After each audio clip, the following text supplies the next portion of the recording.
Welcome to our space where talking about the inspiring things with inspiring people is what inspires us. Waiting for you here are the infinite possibilities that creation, collaboration, and connection have to offer. A universe where we see everything through rose-tinted spectacles that help us to keep our faith in the power of imagination alive and well. And now, let's talk. Today, we welcome Chris Inperspective to Metralla Rosa. With 2 decades of experience as music producer and DJ, Chris is the founder of Inperspective Records, Eloisa Records, and Black Junglist Alliance.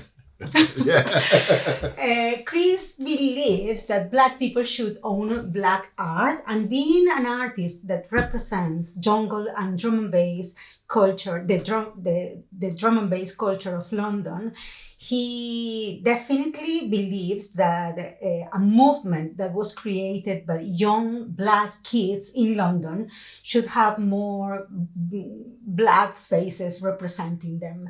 It was created in the post-Thatcher United Kingdom, this genre of music, and somehow to bring down racial barriers and also to embrace multiculturality or multiculturalism and unification in society.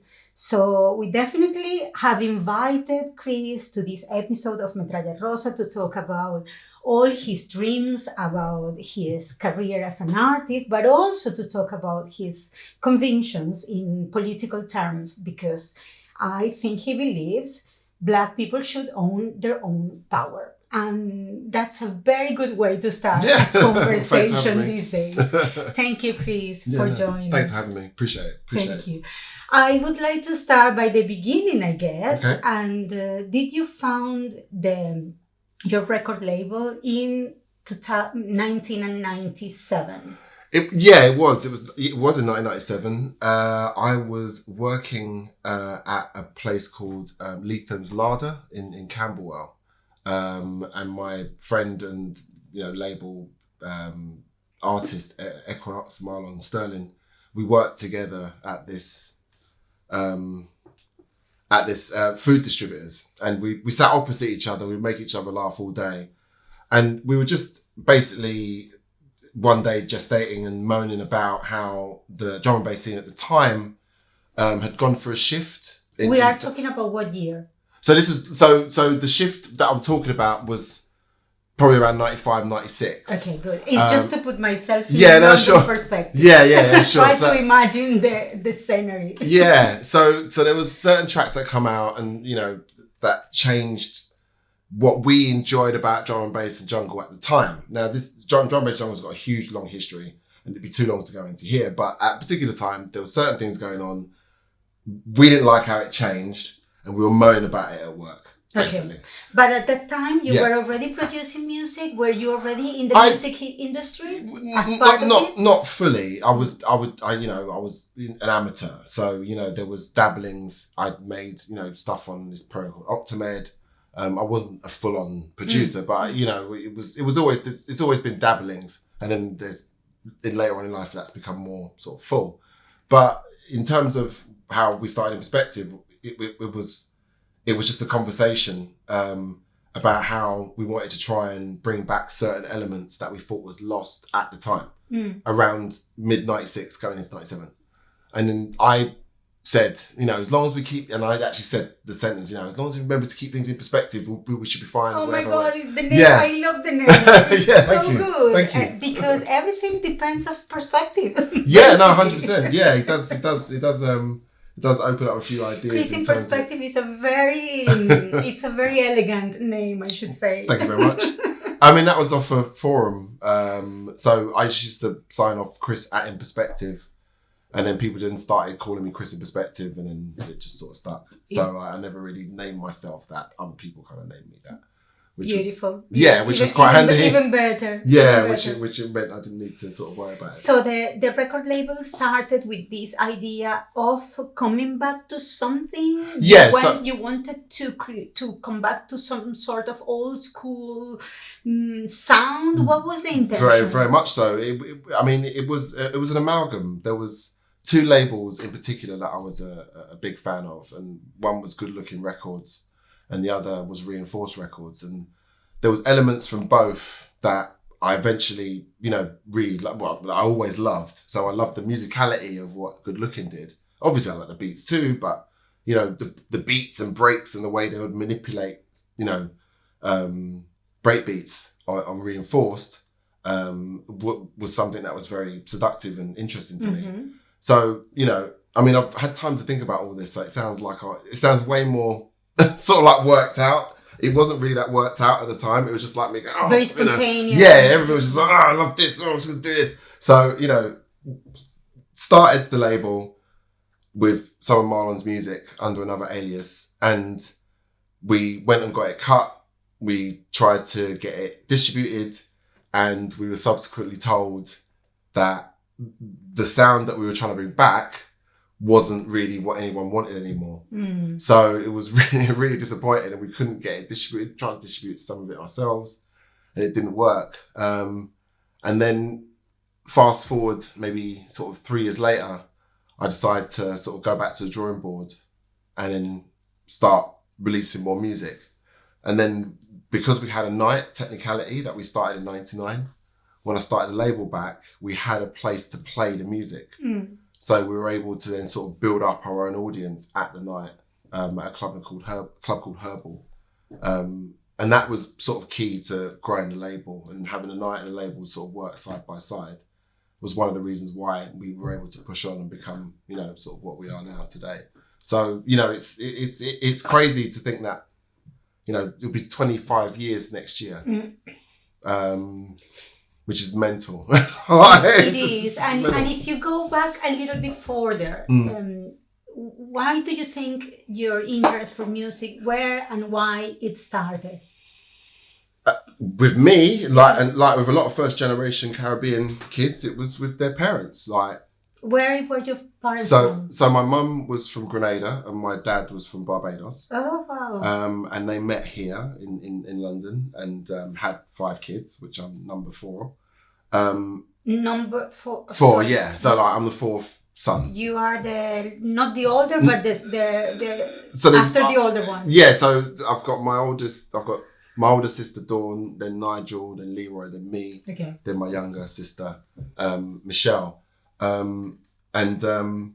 So yeah, had all of us, and to be honest, and I love you, Michelle, but with the exception of Michelle, pretty much everyone in my family. Actually, I'm going to take that back.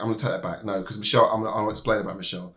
Everyone in my family influenced me, musically at different stages of my life. Wow, that's beautiful. So it started obviously younger with mum and dad. I remember being taken to rugby, listening to Ray Charles with dad. Mum listening to Calypso and soca.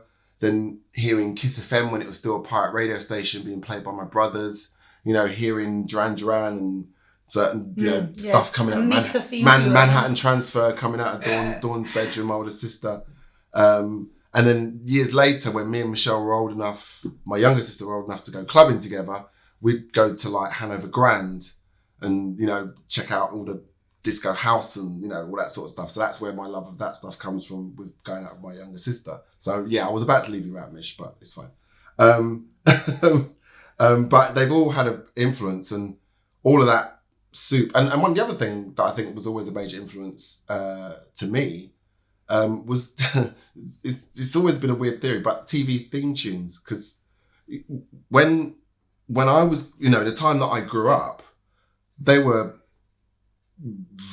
highly important, like, whether it's Knight Rider or Airwolf or Coronation Street or EastEnders, like before you even are aware of that you're even into music, you were probably at that time watching telly. So I remember the theme tune to Sorry, I used to love that. Like, it was just crazy, I used to love it.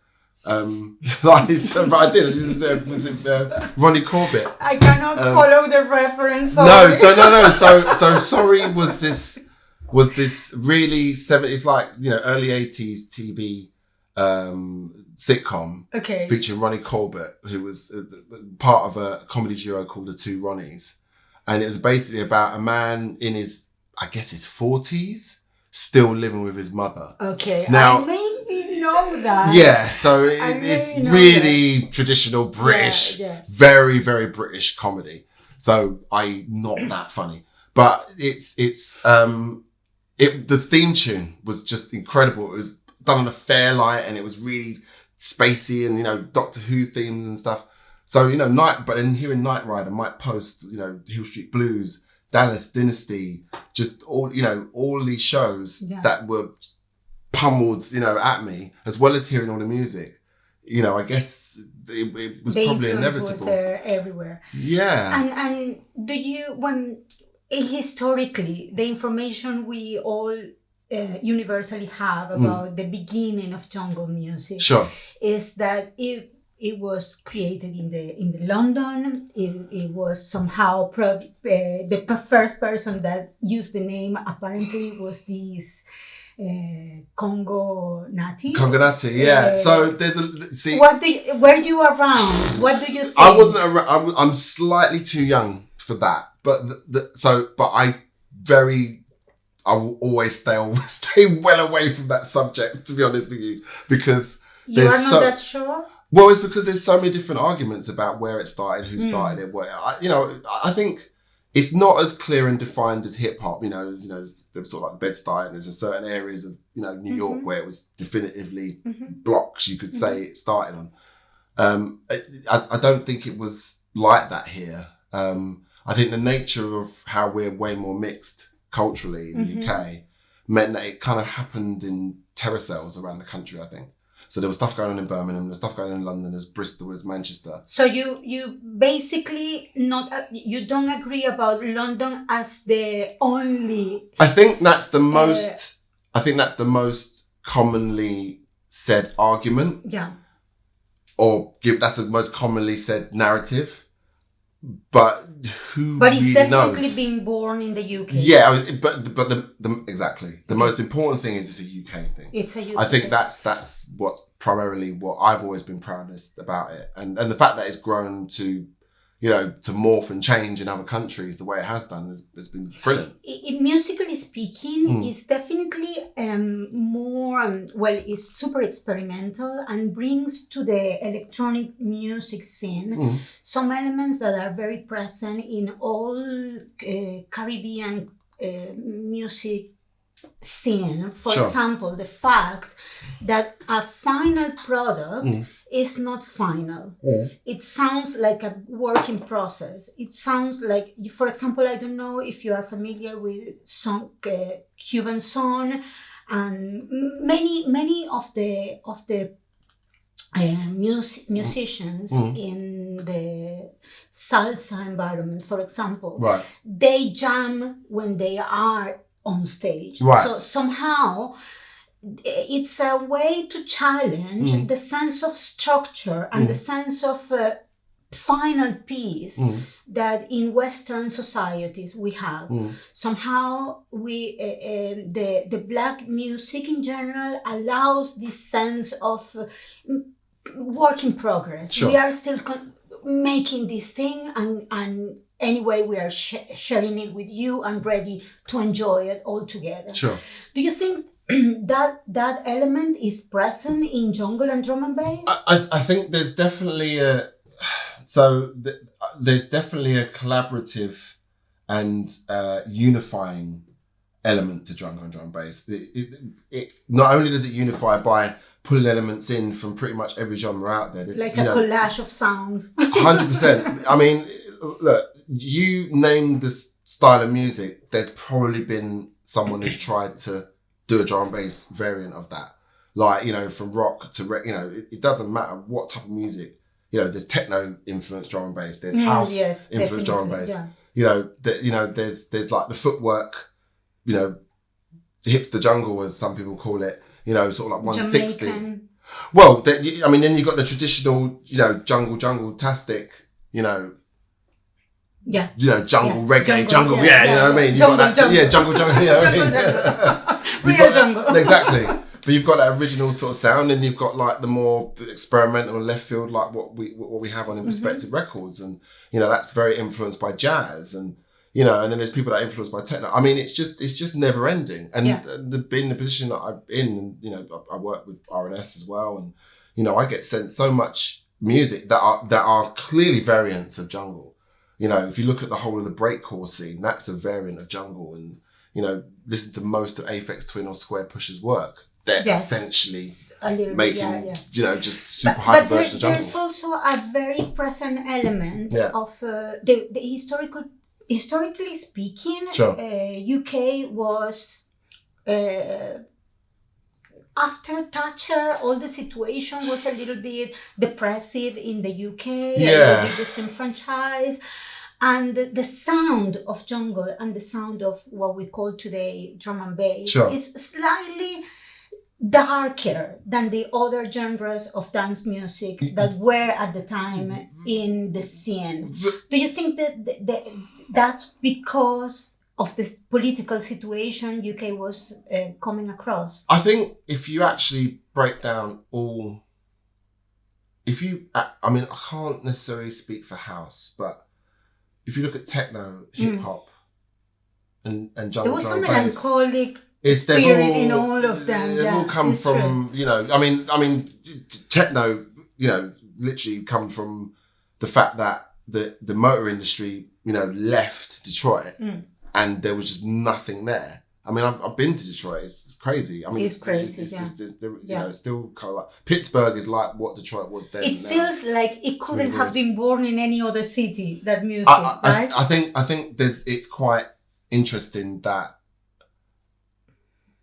techno did happen, in the way it did in that city, and it's literally like 6 guys that invent the whole thing.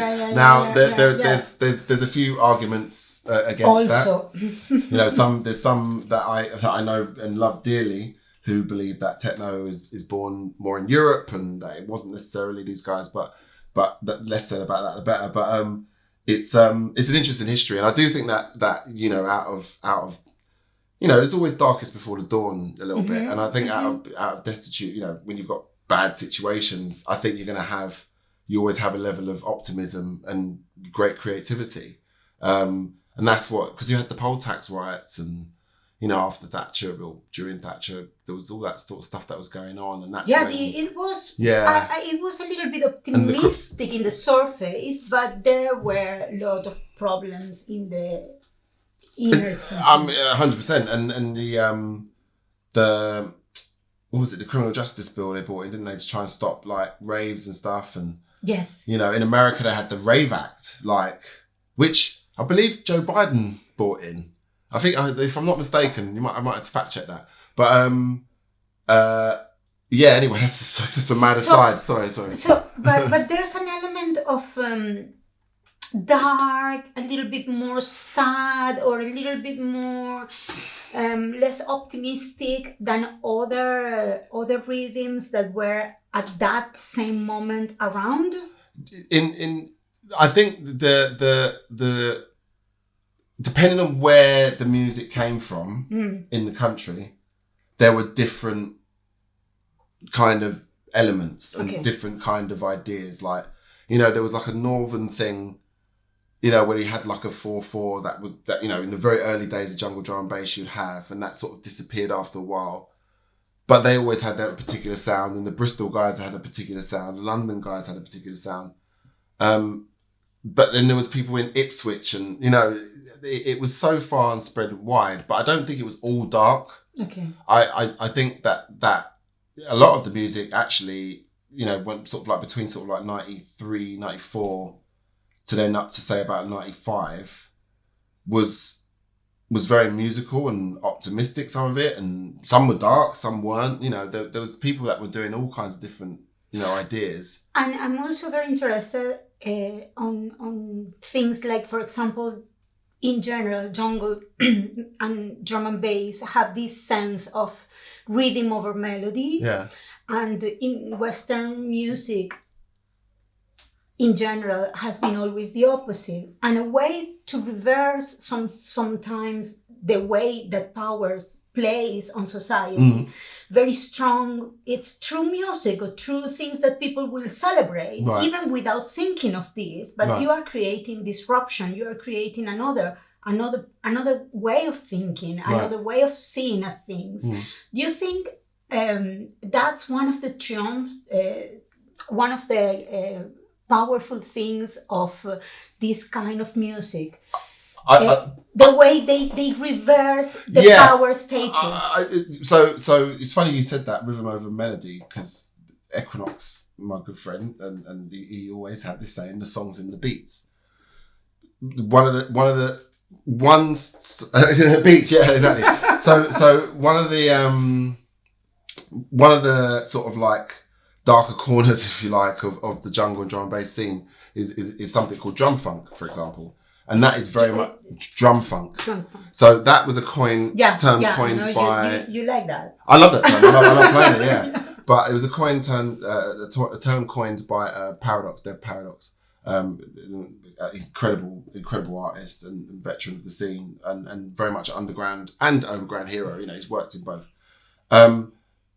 He coined that term, and, you know, it's all about what you do to a break. That is literally what the idea behind drum funk is. What do you break? No, in terms of a break beat, the construction of little pieces, Right, so, you know, you've got the beat that might be sampled from an old jazz record or from an old soul record or an old funk record, and you speed it up, you manipulate it, you do certain things, you chop them up.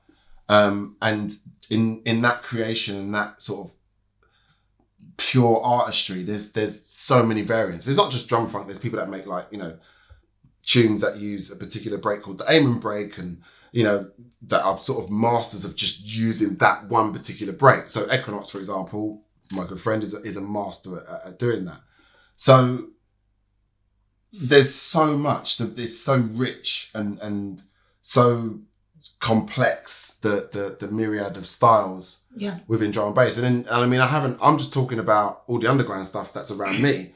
You've got this whole commercial world, you know, the Hospital Records and the Metrics and the, you know, the Dimensions, you know, those guys, Sub Focus, those guys that will play to, you know, I played to 50 people, maybe 500 if I'm lucky. They played to 50,000 people. Do you know what I mean? You know, and it's a completely different sort of scale. You know, and in that scale, these days, how is the proportion of from where these artists come from? Are they representative of the less privileged areas of society? What's happening right now in the scene, considering the more mainstream part of the scene? Because I know you have been public about this, and I really would like to listen to your opinion. Sure. I mean, where I'm at now, you know, so obviously, you know, there was that situation that I had with my previous employer. You were working at a hospital? So I was working at Hospital Records. I had a grievance essentially with a project they did in terms of the level of diversity on it. And I did a video, it was on my personal page, and it went viral, and you know, just kind of caused a lot of shit, really. But it was I hope for the better, and that's where the Black Junglist Alliance came in, and I started that as, again, sort of as an angry reaction as well. You know, today it seems that the Black Junglist Alliance is doing quite well, and we're trying to, you know, expand what we're doing. We've got some amazing opportunities. We are going to talk about that. Yeah, no, but yeah, we will. Yeah. but ultimately, you know, my situation with hospital was an unfortunate one. I dearly wish it hadn't have happened in the way it did. I wish the original thing hadn't happened the way it did. I wish they'd sort of been a bit more mindful to listen to me while I was there, and make more efforts to get more diversity on the project while I was there. And then, it's unfortunate how yes, you could argue that what I've done was foolhardy and maybe, you know, sort of spontaneous and over the top, maybe, you know, in terms of doing the video and saying all this stuff and whatever, you know, with the whistleblowy kind of thing. But I had the evidence of the album that was already out, you know, but, you know. So, but your theory is that the scene has been too whitewashed. well, so essentially, and this goes back to the ownership thing. I just feel as though that there needs to be more.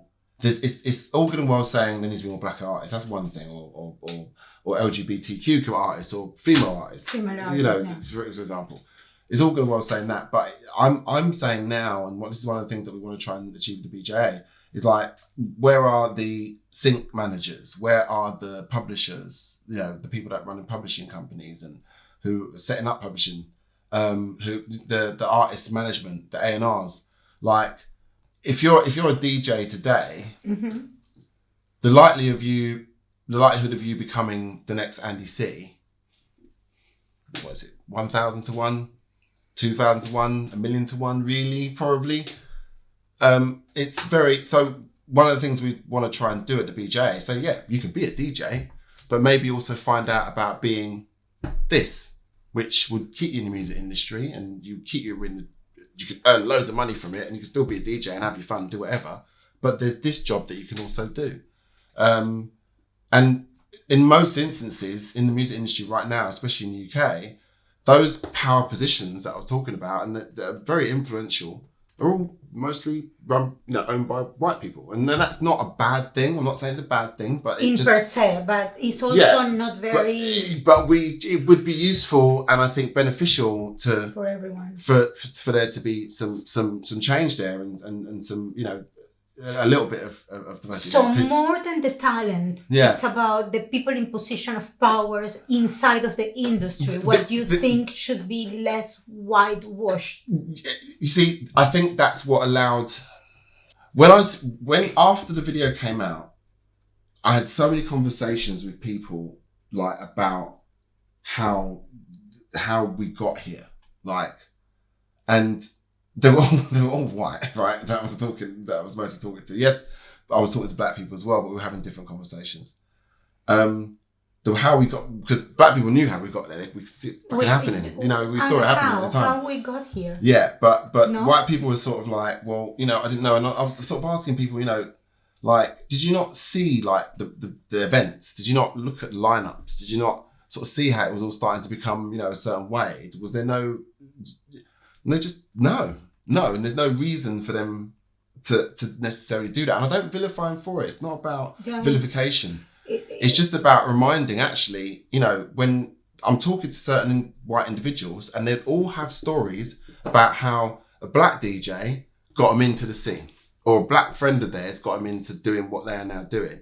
And my thing is, well, why is it so hard for you to fucking flip and reverse it? You can take from one way, but you can't sort of go, oh, hold on a minute, maybe I should help this kid out. Do you know what I mean? Or whatever it is. It's just really weird. And it's weird. It just seems strange to me that we've got to this situation. But thankfully now, you know, most of the top labels are aware, and, you know, I think efforts are being made by the big three to try and it's clear efforts are being made by the big three labels that, you know, in genre based, shall we say.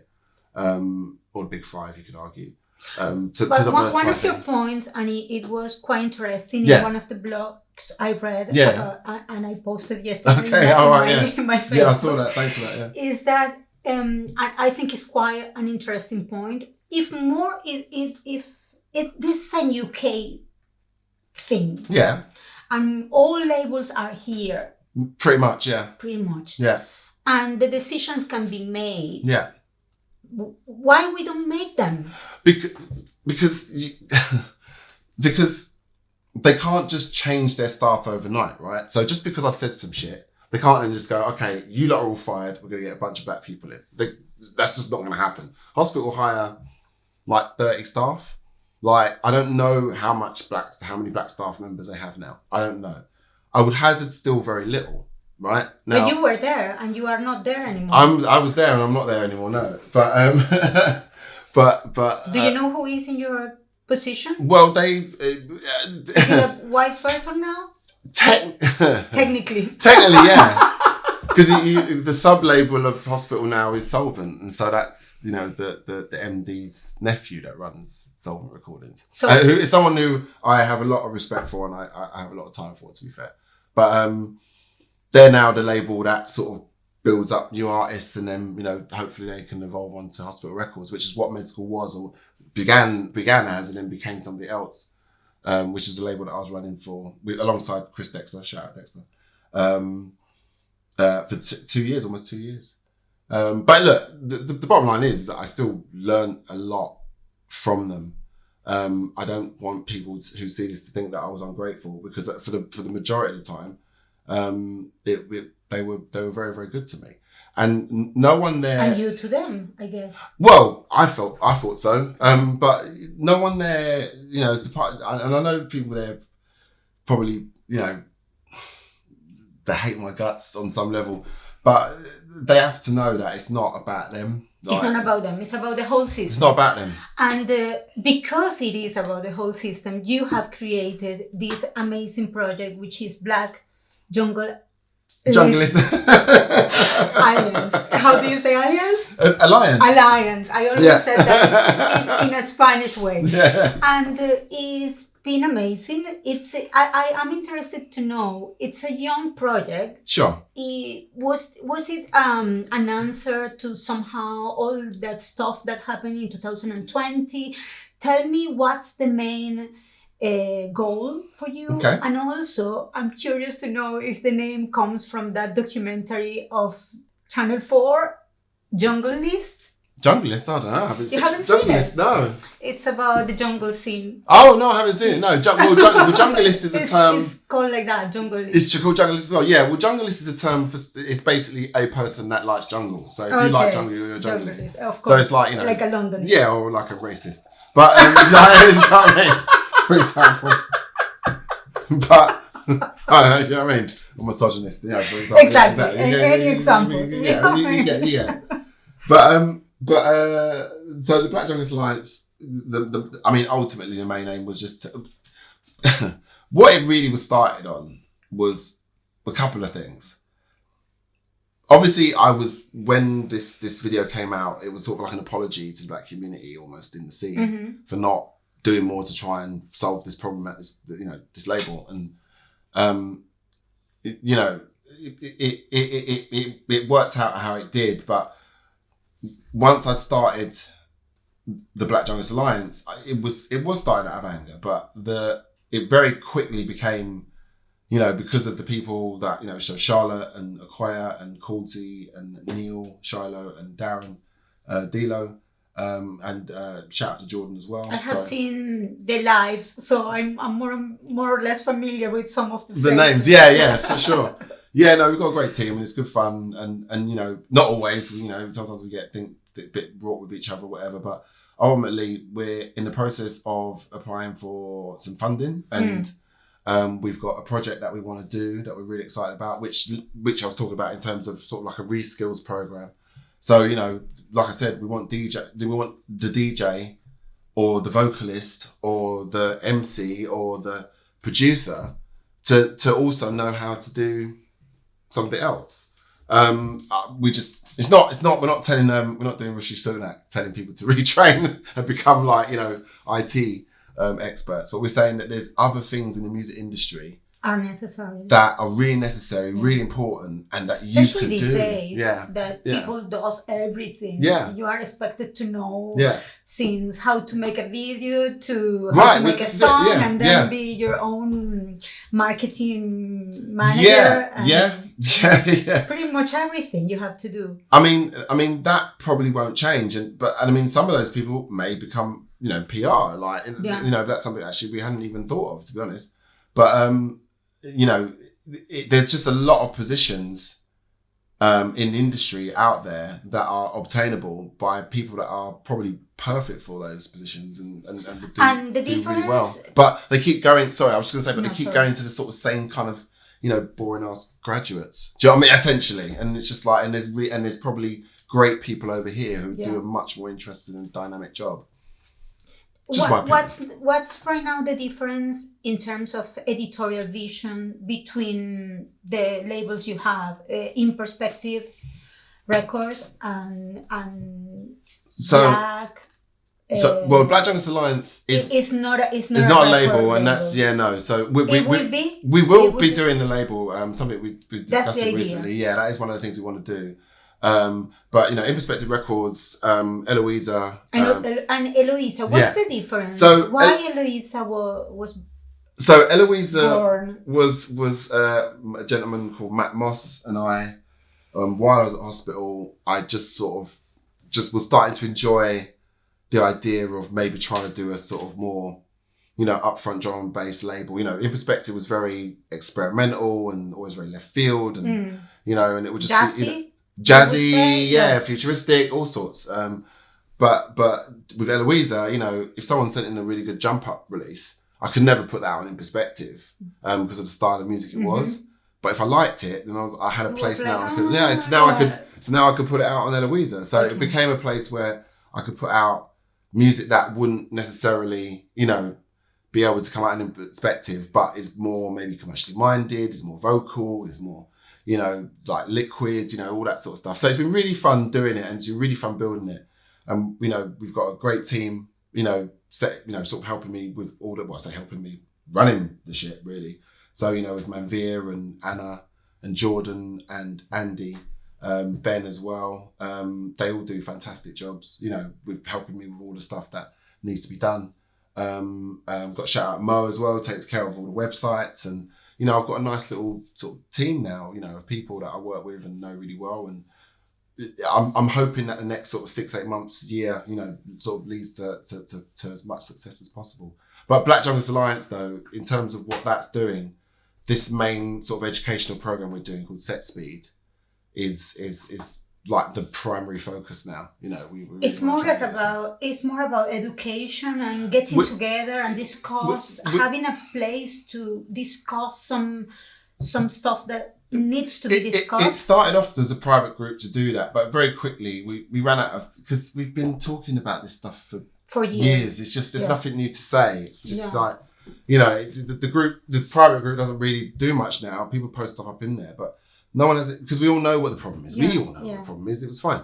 And the thing is, the problem was, if the problem was, drum and bass has become quote unquote too whitewashed, the solution is to put people of colour in different positions, because trying to get more black DJs isn't going to solve the problem. It's not going to solve the problem. There was never a lack of them. There was never, exactly, or MCs. There was never a lack of black DJs.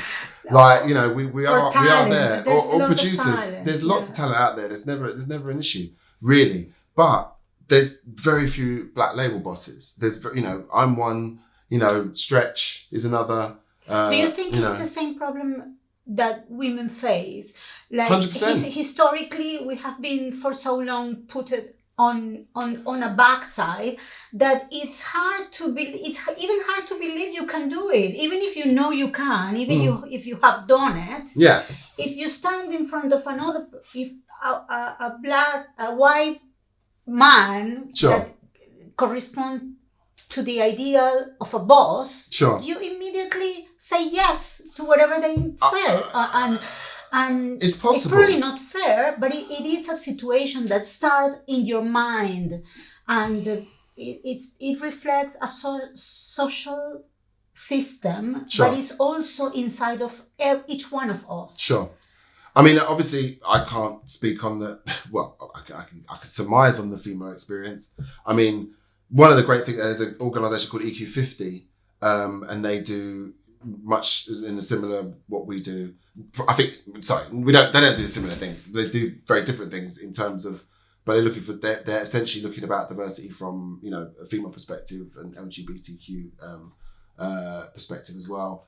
And they've gone out of their way brilliantly, actually, to highlight, many women in the history of jungle and drum and bass. I mean, I can't speak about in all genres, that were very influential and done, amazing things.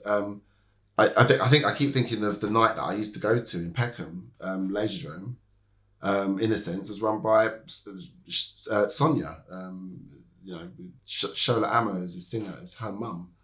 Used to run Innocent. She was the boss of everything, But that doesn't mean to say that there shouldn't be more done, And I think in all of these kind of avenues that we're looking at, outside of the avenues that have sort of benefited for the most part, whether it's LGBTQ or sort of like a feminist issue or, black and brown issues or whatever it is, I think there just needs to be a little bit more of an open dialogue. I think there needs to be a bit more of an honest conversation about things.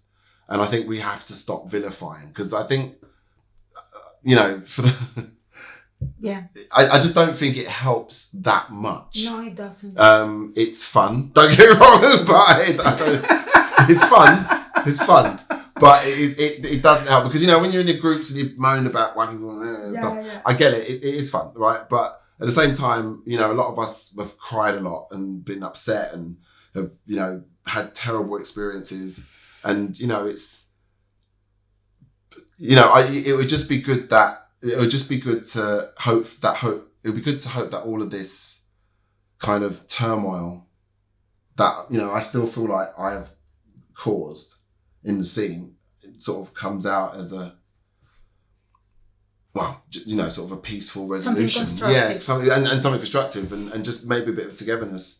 But with all the COVID stuff and everything going on, people are still very fractured, and it's hard to sort of get any. And it's also hard to see where are we going if this is really going to change.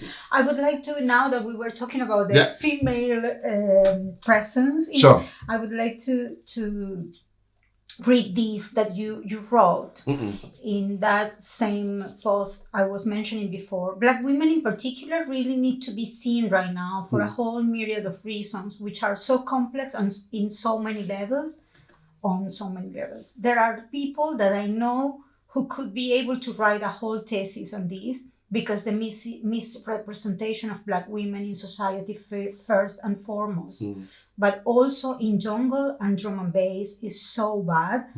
And the group I started, the Black Junglist Alliance, has developed, it's become abundantly clear that that's a huge priority. So, being said this, which ones are your favorite female artists in the electronic music scene in general, but especially in the music you like, which is and concerns you as a talent? Jungle, drum and bass. What could you recommend us to try to listen and give some support?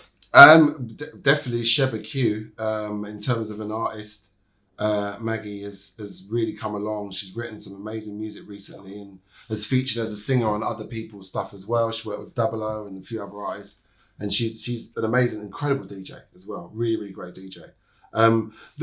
There aren't, unfortunately. There are many. There's not many. Brand New Trumpets, Becca Porter, is of Mauritian descent. So she probably wouldn't consider herself Black per se.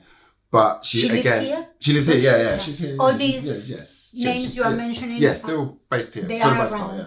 part, yeah. Actually though, one in America though, Miss Isis, Stacy.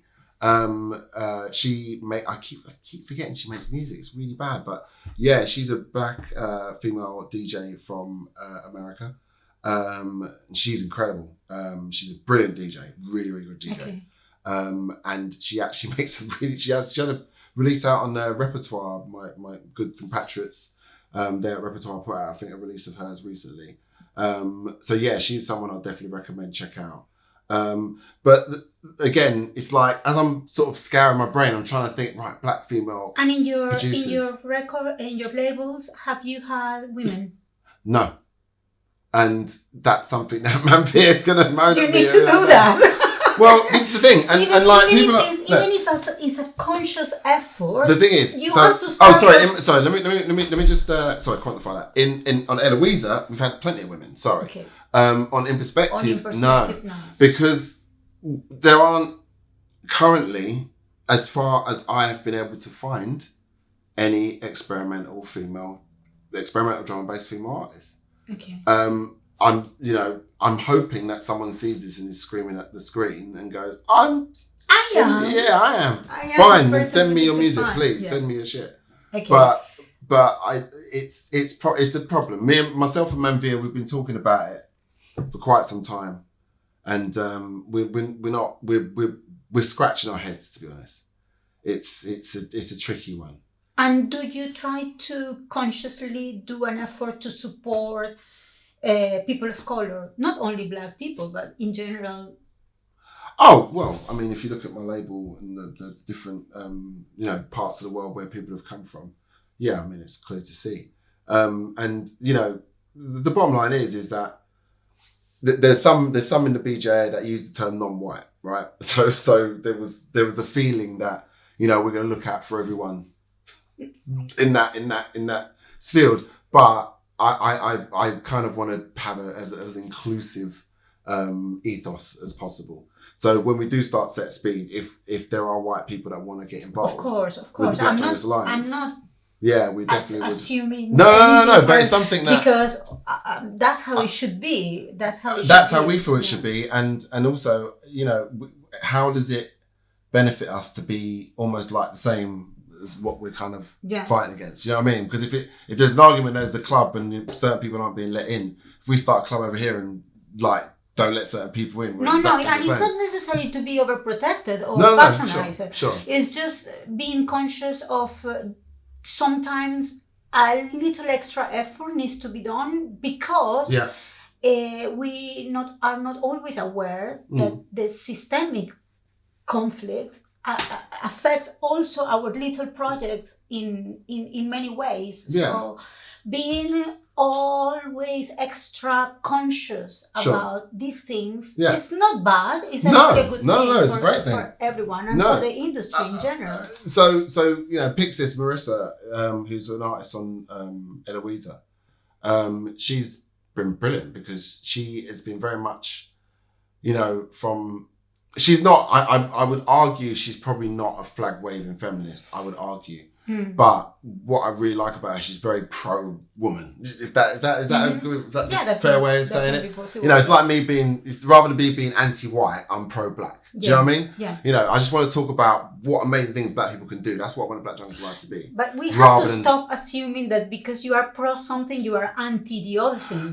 Because but it's the same thing with feminism. Because some feminists, it doesn't mean I hate men. No, I love them. I just want them to love me as well. Yeah, this is it. But I think the problem is with the way we communicate now, we have sort of got to a kind of black-white kind of polarized way of speaking. But we don't have to. It's not necessary to play the game. We just have to assume and understand that there's a discussion that needs to be being open. And the more open we talk about these things, the less they become uncomfortable or inadequate or whatever. Well, yeah, I mean, I think the conversations are necessary. Are definitely necessary. We need to. One thing that this year has taught me is having open and honest dialogue is just so much more beneficial to everyone involved. To everyone, but especially your own mental health. Yeah. I mean, 100%. But just being able just to say to someone how you feel, what you feel about it, and what you might want to do about something has been very, very useful to me. And I've learned a lot about myself and a lot of the people around me as a result of that. And I've made some very strong new friends as a result of that as well. So I'm really pleased that, I mean, if you take it from, sort of like Black Square Tuesday last year, was it Black Square Tuesday? No, Black Square Day, for BLM and all that sort of stuff. To now, like the amount of conversations I've had with white people and Black people about race and other things, obviously, has gone up exponentially. Mainly because of lockdown as well, because there's been a lot of phone calls and more time. Because of all that happened. And if from a more artistic point of view, At what stage do you feel right now? What kind of music are you producing? What kind of music you would like to be known for? And also, what makes you special in this industry? I mean, without being, I know it's a hard thing to say, but Yeah, that's a tricky one to answer. what makes you special? What makes me so special? Wow. I'm sure you can be. I think probably the better way of legacy is annoyingly important to me. Okay. I wish it wasn't. I wish I didn't give a shit. But I just keep thinking about what people will say about me when I die. Like it's one of the stupid little things that I have, and I just want ultimately with the music, with all the things that I've done and projects I've started and stuff I've tried to achieve. I just want people to sort of say that he gave a shit, really, that I was I was committed to this music, and I was a servant to this scene. That's and that as far as that's as far as the music's concerned. But outside of that is to have been a good dad and hopefully a reasonable brother, and I guess for the most part a good son. Yeah, I mean that's. But in terms of your artistic, but that's what I mean. But that's yeah. what I'm saying. That's what my artistic creations would say. Like, okay. I mean, they would reflect that need of being ultimately. Someone look, we create. I feel like creative sort of output is like a little bit like having children in a way. Yeah. Because it's totally. there's something you've now created that's going to be left behind, when you're gone, in theory. And, obviously there sort of, you have a short gestation period and whatever, but, and you might sell your child to somebody else or, do you know what I mean? But that's what it kind of feels like a little bit. So. Are you overprotected with your project? No. Do you really let them go and feel? No, I'm very much. I just think that if you're not having fun, so Orbital, there's a group called Orbital, and one of the, I can't remember if it's Phil Hartnell, I can't remember who it was out of the group, said, work fast, work hard, and have fun. And it's something that I've always done in music, especially electronic music. Work hard, music. work fast, and have fun. Because if it's not fun, then it's just not worth doing. Just stop. Yeah. It's just the worst. Do something else. 100%. Go and iron your shirts, whatever it is. But you've got to have fun with doing it. And I think creative pursuits has to be fun for the most part. I get that there are the tortured artist types as well. I get that. You need that. That's fine too. But I think for the majority of people who are getting involved in any kind of creativity, I think the first and foremost thing is to try and have fun doing it.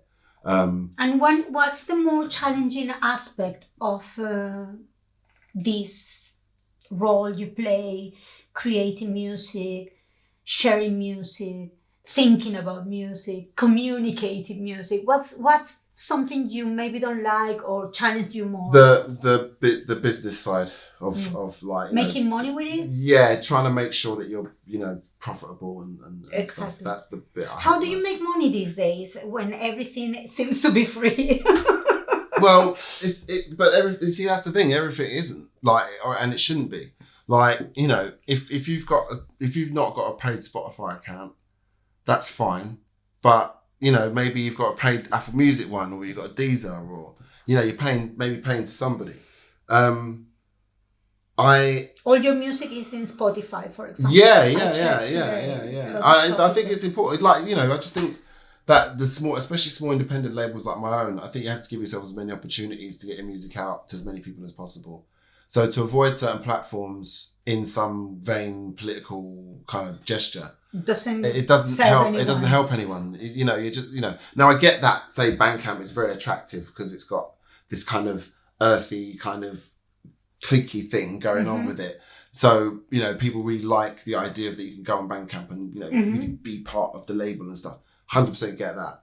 And that's really important, and I have no problem with that. But I think it's also important, even if you do it, say, 2 months down the line, is just to make sure that your music's then on streaming platforms, because people like my nieces and nephews, for example. Of course. And for example, if you made a reel on Instagram and you want to put some music that is it's not those tunes exactly. Why not to have the option to promote with your own making a contribution? Everyone can make a contribution. You see, now this is the thing. A lot of small independent labels wouldn't know that once your music is out on digital platforms, it means that it can be imported into a Instagram story or a TikTok. Everywhere, and it makes Facebook, a tune. Yeah, you can make a tune go viral. Exactly. If it's placed against the right video. And we should always be aware that we should always tag and give the credit to the musicians that we know they will benefit from yes, that. 100%, yeah. Because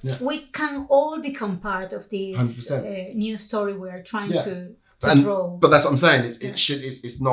It shouldn't be free. Like, music shouldn't really be free. Like, it's not that I'm saying, I'm not trying to sort of put some draconian kind of like, everyone's got to pay for everything. But, you know, if someone creates something, at some point, there should be some remuneration for it. Whether it's through public performance, whether it's through, you know, direct sales, whether it's through it being put on vinyl and then sold. And, you know, for the most part, you want to try and make sure that happens. Sometimes you sign someone's music and you put a certain amount into a release and it just doesn't sell. You know, sometimes that happens, and you've now lost on that artist, right? And I think there's a lot of artists that might be listening to this now. It's like, well, how is that fair that's not fair on the artist? Well, the solution around that is to make sure that you pay in advance, for example. So if an artist signs to your label, you say, well, look, I love your music. I'm going to give you £250 for these 4 tracks, or, you know, 200 quid or 50 quid or whatever it is you agree, for whatever amount of music, so that at least then the artist has at least been paid for his work, that then you can try and sell. And if you still lose against it, then that's the label's risk.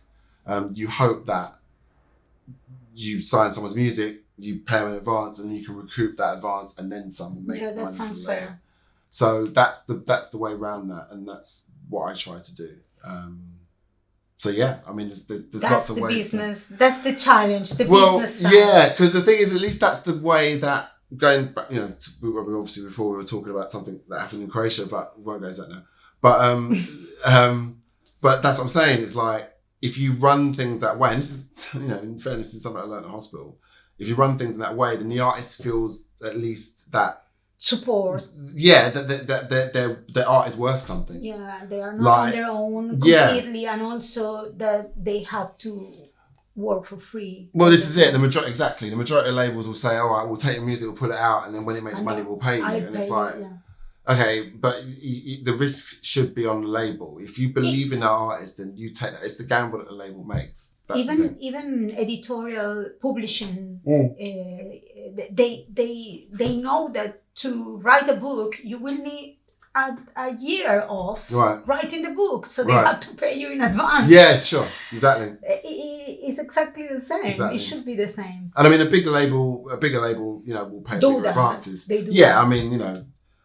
But we all should take the risk. Is that your point? Well, the label ultimately, labels? ultimately the label has to be the one. The artist shouldn't necessarily be taking a risk. I think the label should be taking a risk. That's because then they get the payoff. Yeah, that's why they have a label. Yeah. And I know you have been around through different process of history, and music have changed. The platforms for distribution, communication have changed a lot. Mm-hmm. Before, we used to go to shops, and all the community was around the record shops. Yeah. And now it's everything online. Well, not quite. I've got to jump in there, because what's sort of happened is there's kind of a retro, you know, sort of fascination again in the record shop. Mm-hmm. So, but people aren't just doing a record shop. They'll have a plant shop and a record shop, or they'll have a cafe and a record shop. So that's the way they can maybe sort of make it a little bit I potentially more love profitable. that. Yeah, I totally. wanted to hear Yeah. that. Yeah, because Um, it was the way to meet the people you Yes. knew was Yes. gonna be Yeah. somehow Yeah. with you in the obsessed about the same things, Yes. and it was amazing because life could be lived on the street, Sure. and it felt much more alive. Sure. If we are coming back to that, that's a good sign I for think, humanity. yeah, in I mean, general. yeah, I think for humanity in general, I don't think it'll ever get back to how it was. I think, you have, like places like Black Market Records, which was, on a Saturday, you'd go down there, you couldn't see because just so much smoke. Okay. Yeah, because it was smoke. It was like, this is before a smoking ban came in, and everyone was just smoking weed down there, and it's just like, you just go down there and you get stoned and buy loads of records. Okay. And you haven't got any weed in here. That's a good move. Yeah, everyone really high. But yeah, it was amazing those days. But yeah, I mean, I remember Bluebird Records in Bromley, which is one of the ones I used to go to, and then later on I used to go to Section 5 and and Kings that Road. one, the underground. Oh, so the underground, yeah, they've recently got their still blue pack. It does still. Is it still going? Yeah. Oh right, okay, cool. I don't know. I'm asking. I don't think it's still going. I think what it is, they've put I think it's the first time like a record shop like that's had I think they've got a blue plaque. So that's really kind of for sort of like a modern cultural building. I think that's quite unique, and that's brilliant that they're doing that on a record shop and preserving the original store the way it was. But we've got my friend Discworld, Dexter, same guy that I run med school with. He's got his shop in Deptford there. So, when you go down there, there's a real sort of like, a community vibe, and it's just, Dexter and Lewis running the place. A lot of people in there. There's a bar next door. It's, great vibe. People go in there, just play records and stuff. So I think there are places, I mean, that you can go still and enjoy records. And that's one of the things that we did with Clashmouth. So it is a myth that everything is happening online? No. The majority of stuff is happening online. I'm not going to sit here and say that we're going to get back to the days of the record shop. But I think there is still a nostalgic love of record shops. And I think people are finding ways of having a part of a record shop or a small record shop, or like I was saying, a cafe, whatever. And there's some that are going a bit more. And, Fronica still exists. All these big record shops, some of them still exist. Because people do still like to go, Rough Trade, places like that. They're still there. There's a reason they're still there, because people still want to go and think of the records. I mean, have a tactile sensation. Have that experience, yeah. And then when you go experience. to the States, even more so. I mean, Amoeba Records, which is like, I still think it has the records, the biggest record shop in the world. It's in San Francisco, and I've been there, and it's just amazing. It's just mental, because you can just literally go in there and buy anything, and on CD or vinyl, and that's a real experience. I mean, you spend days in there. You couldn't go through it all in one day. It's just that big. But I think there is a little connection with it, and I think people are sort of like, from Clashmouth, which is one of the other things I do with Dexter and my friend Rob Vanden. We put on a drum and bass vinyl label market. So labels will come, have their vinyl, and sell them, direct to customers. And it's always been, it's gone from sort of like having like 13 labels to like 45 labels coming and representing. So it's all like a bring and buy sell, for new vinyl. But it's been brilliant. It's been really, really good for the scene, and it's sort of become a bit of an expo, drum and bass expo, really. And we want to sort of maybe turn it into that when we go back to doing live events again. We've had some very strong ideas about what we wanted to do and expand it. So, but yeah, that's a whole other thing. But you hope that's gonna happen. But I'm fairly confident it will. But what's great about Clashmouth? Sorry, what I was going to say. One of the great things is that because it starts off, it's obviously a vinyl label market. We get like 2,000 people come in the day. Mm-hmm. And what was fascinating is, as we've done events, the ages have gone down. And so some of the people who were buying records 20 years ago, and then now they come back to buy the represses of certain tracks. That's amazing. I love that. They're bringing their kids, and their kids are now they come together. They are alone, on their own. Yeah. Yeah. And their kids are coming in and buying vinyl now and stuff like that. And it's really exciting to see. That's beautiful. So it is. It's a beautiful thing. It's like film. Now, the people that takes photos with film are the youngest. Yes, a lot of them. Exactly. Yeah, I guess they are. Yeah, because a lot of them are really, fascinated by this old technology. Yeah. And it's like, oh my God. I remember in the 90s, we were fascinated about the 70s. And all the fashion was very psychedelic fashion, kind of rave futuristic, but at the same time there was also this grunge and also kind of retro vibe. And the retro vibe is always going to be there, fortunately, because that allows us to recycle our culture continuously. Yeah. And I know, correct me if I'm wrong, but I think one of your favorite roles in the industry is to find new talent. That's why you have a label, probably also. Since November last year, you're working with RNS, yeah. So how is that going? That's been brilliant. It was announced in November, but I've been working with them since July, really, July last year. And the conversation had started and the work had started before that. I think what it was is we just wanted to make sure we had some, I's dotted and T's crossed. Was the role headhunter? Essentially. You need to tell me. No. So it's A&R scout, I guess. Yeah, scout.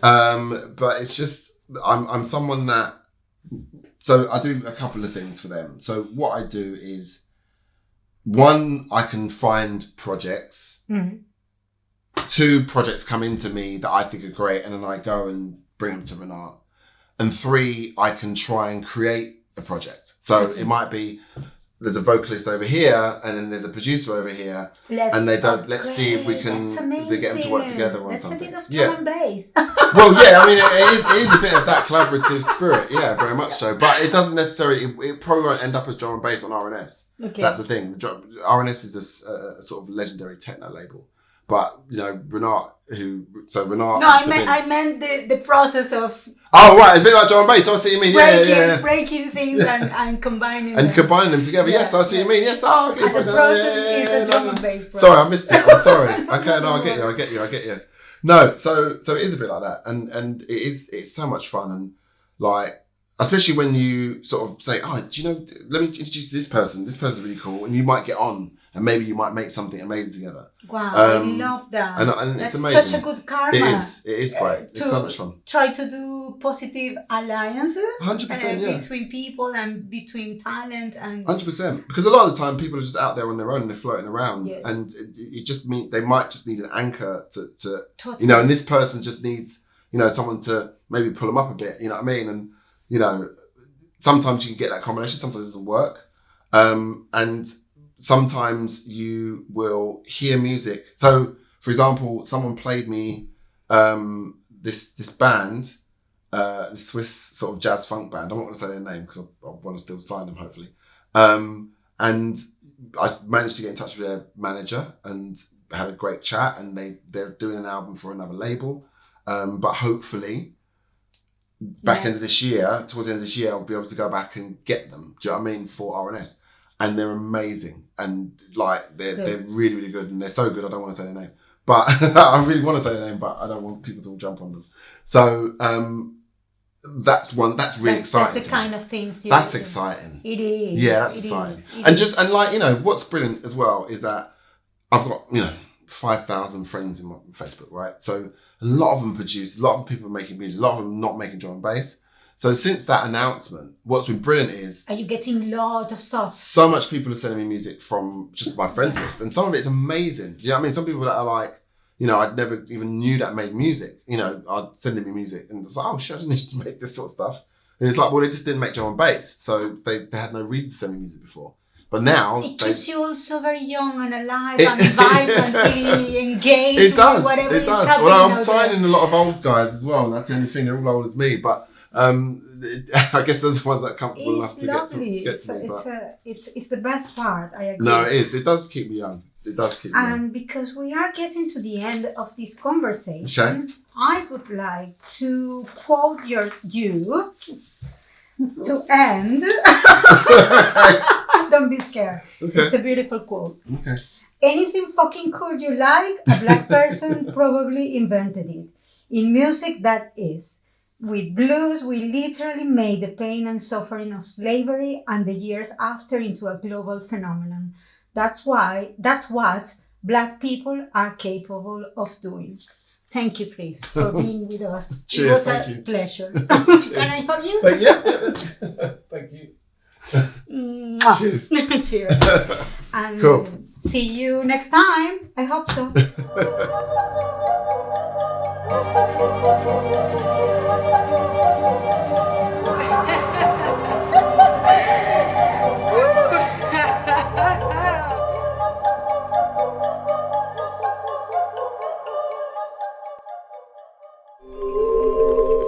Thank you so much for staying with us this far. I hope you enjoy that. And if that's the case, I would like to suggest you to enjoy the rest of our content.